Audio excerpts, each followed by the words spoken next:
Hello guys, today I am going to show you on how to reopen Snapchats already viewed.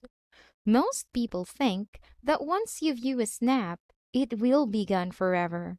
But that is wrong. You can still reopen the snap and view it once more. So, let's go to the Snapchat application and do this one. Now this time, go here to the Chats tab. Here is my friend who sends me a snap. So let's try to view her snap for the first time. Here, this is the snap. In order to view it again, tap the message.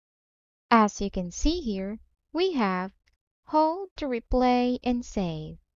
So hold this one and tap replay. Here, tap to view. Remember that this is the last time you could view the snap.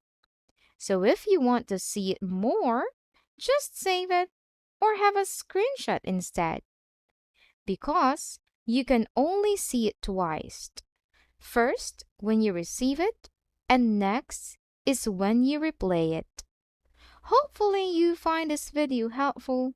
Please like this video and subscribe to this channel because I will be making more helpful videos like this in the future.